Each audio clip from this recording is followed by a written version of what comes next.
My name is Lila Moreau, and until the night of August 17, 2047, I was a perfectly ordinary PhD candidate in exolinguistics who spent her evenings annotating dead alien languages no one had spoken in 12,000 years.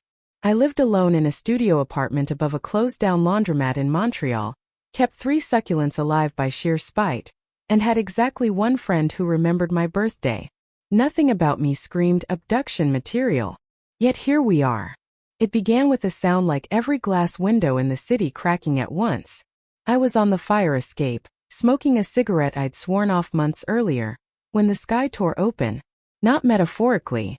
A jagged violet seam split the night above the St. Lawrence River, and something huge and matte black fell through it like a stone dropped into a very long way. The object tumbled, trailing blue fire, and slammed into the empty parking lot behind my building with a boom that rattled my teeth. Then the screaming started. Not human screaming.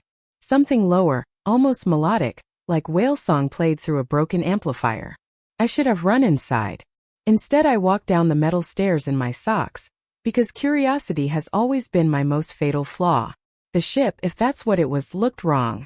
No seams, no rivets, no lights except a single pulsing amber vein along its side. A hatch irised open with a wet sigh, and a figure stumbled out. 7 feet tall, maybe more. Skin the color of tarnished silver, long limbs jointed in too many places, a face that was mostly angular bone and luminous indigo eyes. He wore something that looked like liquid obsidian poured over his body and left to harden. In one 6-fingered hand he clutched a device the size of a grapefruit that sparked and bled smoke. He took one look at me, said something in a language that tasted like frost and cinnamon on my tongue, and collapsed. I caught him. Don't ask me how. Adrenaline turns humans into temporary superheroes. His weight drove me to my knees, but I kept him from face-planting on the asphalt. Up close he smelled like ozone after lightning and something sweet, almost like cardamom. The device in his hand gave a final death rattle and projected a hologram between us. A star map with one planet circled in red, then a rapidly scrolling block of symbols I instinctively recognized as a distress beacon. The universal kind. The someone is dying, please help kind. I dragged him inside my apartment.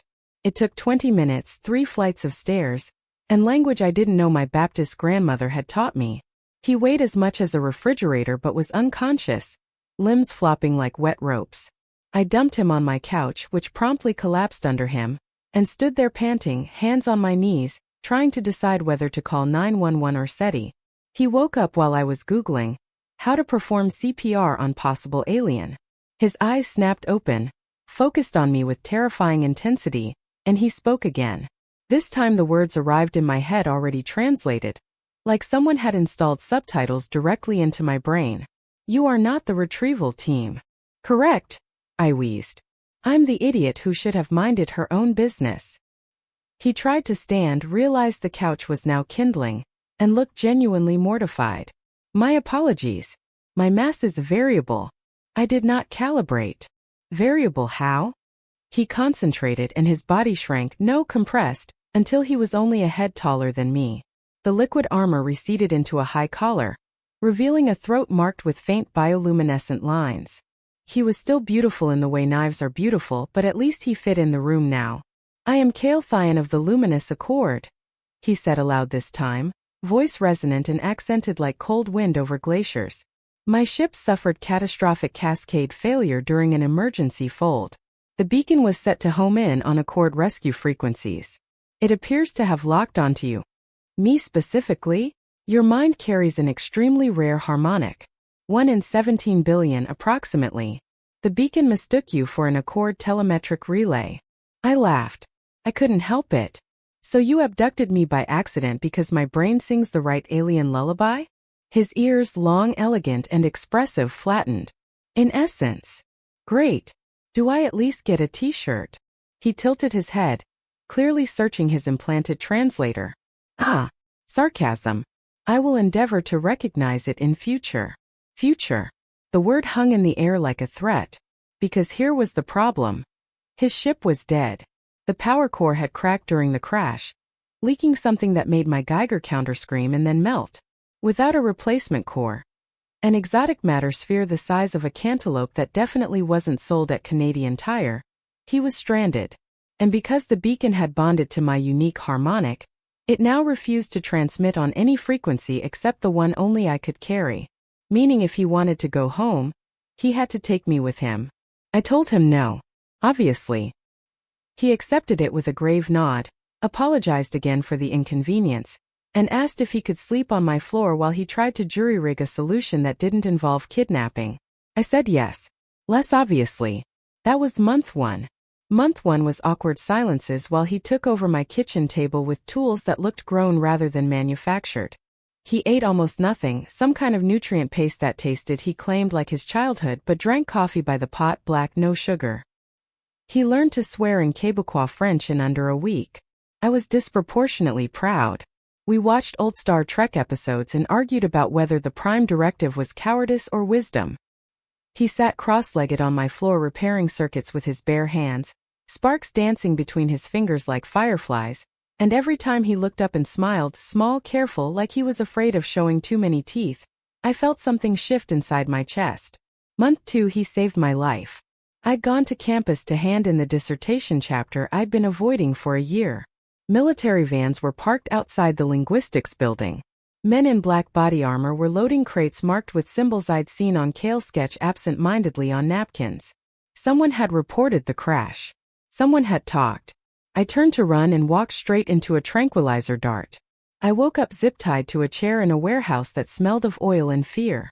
A man in a colonel's uniform was explaining politely that they were going to remove the alien implant from my brain, and that I should be grateful for the opportunity to serve my planet. The lights went out. When they came back on, Kale was in the room. Not the careful, compressed version I knew. This was the real thing, 7.5 feet of furious starlight. Eyes blazing white, armor writhing like living mercury.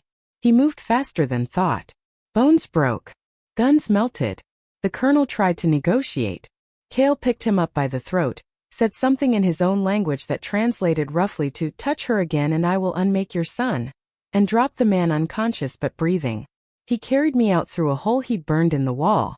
We didn't speak until we were back in my apartment, door triple locked, every curtain drawn. "You came for me," I said. "I said I would not kidnap you." His voice was shaking.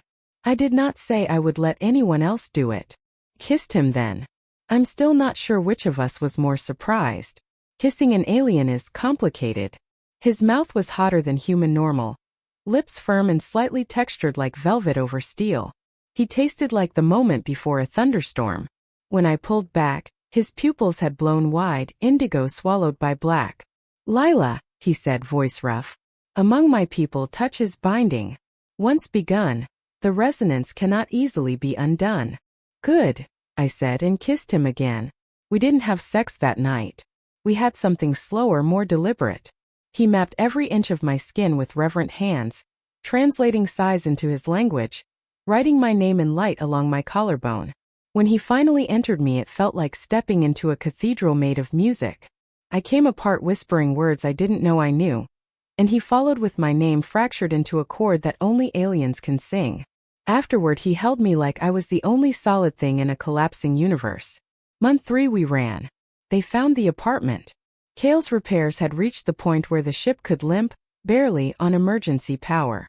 We loaded what mattered, my laptop, his tools, the 3 succulents now named Spock, Uhura, and Picard, and fled into the night. We bounced from safe house to safe house across Canada, then into the Arctic. Kale taught me star navigation by the way light bent around his fingers. I taught him how to make poutine without setting off the smoke alarm. We made love in abandoned ranger cabins, in the ship's cramped cockpit while auroras danced overhead. Once on a glacier under a sky so clear the Milky Way looked close enough to touch. But every jump drained the core further. We were dying by time we reached the Yukon. Kale became quieter. He would stand for hours staring at the horizon, armor dimmed to almost nothing. One night by the fire he told me the truth. The core will fail completely within 10 cycles. When it does, the ship will become a tomb. I can survive indefinitely in stasis, but you cannot. There is a way to reach the accord, a stable gate in the Oort cloud, but it requires a harmonic anchor.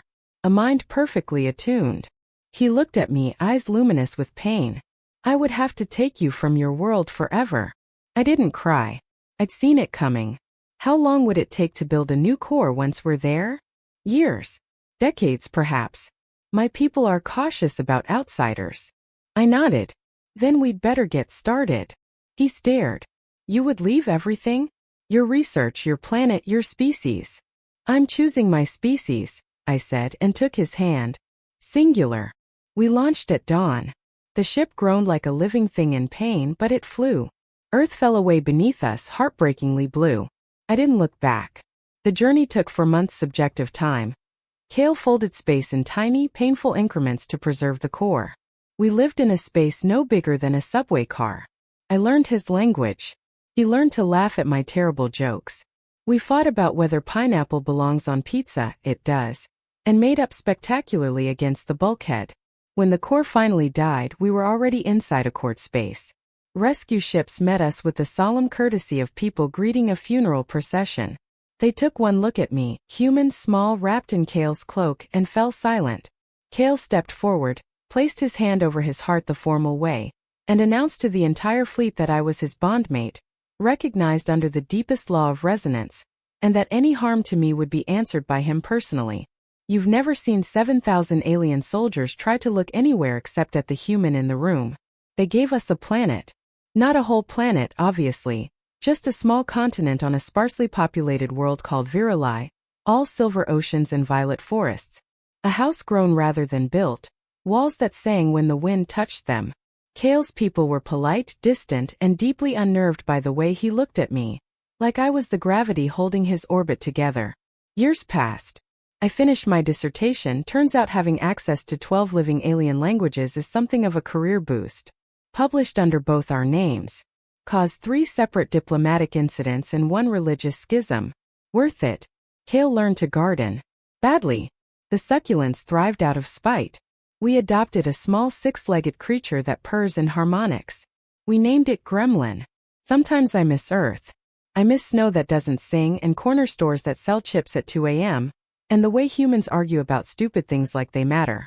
But then Kale walks through the door, armor shed, hair loose, eyes soft, and I remember that home isn't a place. It's the moment he sees me and his whole body leans forward like a plant toward light. Yesterday was the 7th anniversary of the crash.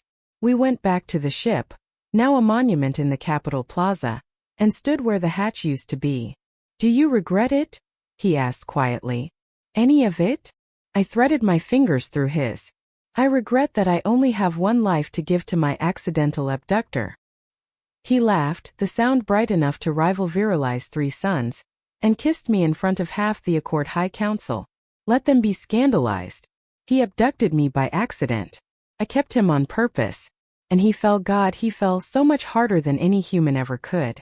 Because humans fall with gravity. Kale fell with resonance. And once that song starts, it never stops echoing.